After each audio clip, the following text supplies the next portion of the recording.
Alright guys, welcome to another beer review, and we're delving back into another Mikkeller Beer Club beer, and this one is one that I've heard quite a lot of good stuff about, somewhat hyped, especially within the sort of like Mikkeller circles, and so before I get into it, just how beautiful is that glass? Yeah, the Mikkeller Club glass. It's absolutely wonderful. I'm becoming a bit of a glass snob. As you can see, it's a very small collection, but was in IKEA today and actually bought a cabinet which I've been delivered tomorrow. So I'm going to have them displayed nicely, put a little bit more effort into them, into the videos in general. Hopefully it'll just make it look a little bit better, and one day I will get the lighting sorted out. But so I thought to christen this glass, I would pour, and this has been labelled as one of the best session IPAs of the year by a few people, even outside of that circle. We're going over to the Ebeltoft Gårdbryggeri, and this is the Mikkeller, I think it's like hands down, I think it's the English name, Mikkeller Aarhus session IPA with lactose.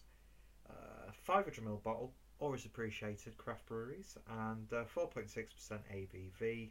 So I think this is, I think it's essentially a collaboration, or they've just brewed it for Mikkeller in general. I'm not too sure. I think a guy from, they did it in one of the videos in the Mikkeller Facebook group, which is highly recommended you join. Some great people and some really interesting posts.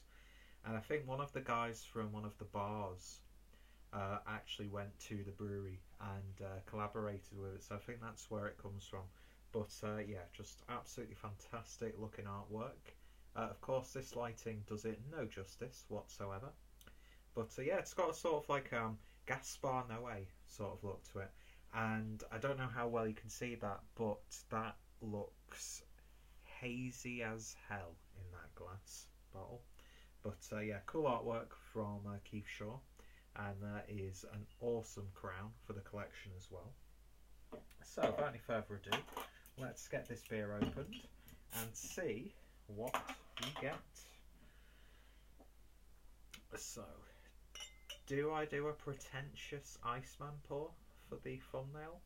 I probably will. I've never been good at doing Iceman pours, but Jesus Christ, look how bright that is already. So, I could have done the classic Mikkeller pour where you just pour and it all overflows from the glass, but I couldn't bring myself to waste beer that way. But yeah, look at that, absolutely wonderful.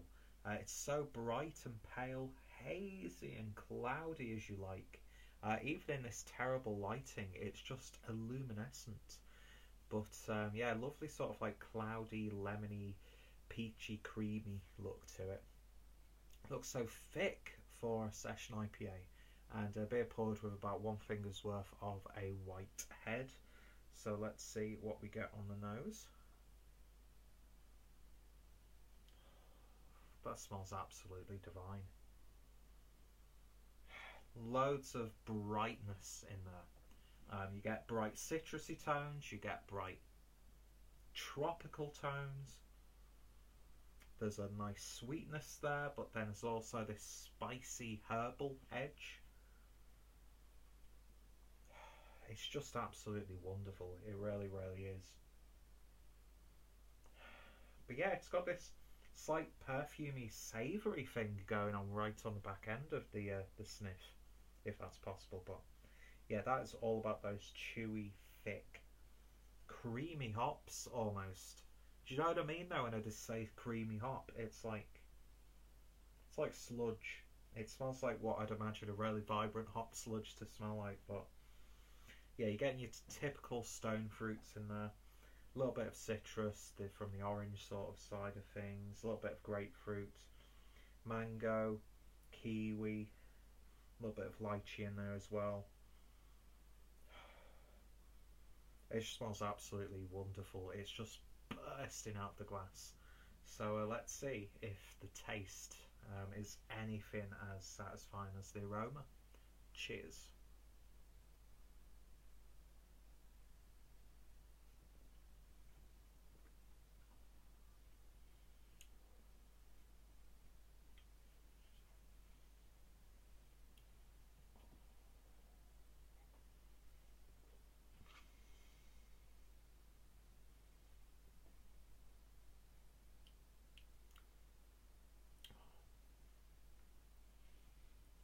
My oh my, that's a wonderful beer.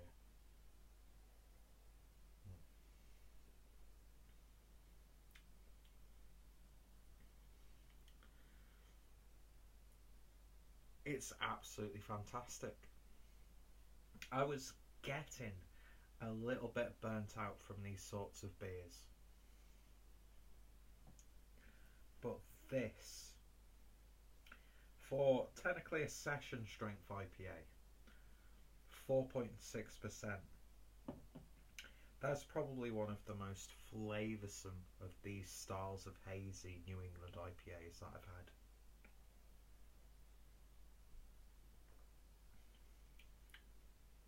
The most important thing, it's got all those sweet fruit characters, but it actually has bitterness on the back end. Something that I'm starting to get like a little bit bored with really sweet fruity IPAs, even though one of my favourite styles is a fruited IPA. Do you know what I mean? Even though, well, very rare. There's only a few fruits that are like really overly sweet. There's a load of bitterness and tartness from fruits in general, but this is just, it's the balance of it. Do you know what I mean? It's just got so much roundedness. It doesn't stray off to any extreme, and it's really reined in, and it's a bountiful IPA.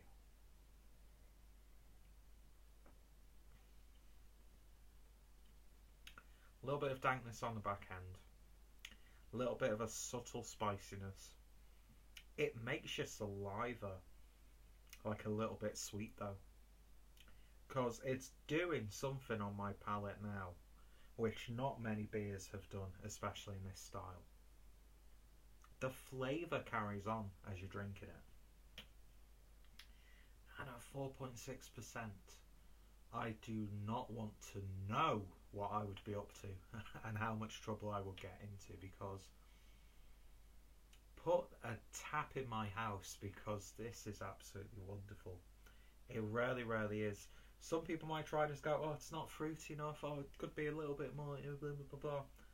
No, it doesn't always have to be big, bold, in your face, like smacking you around the chops, being overly sweet, sickly.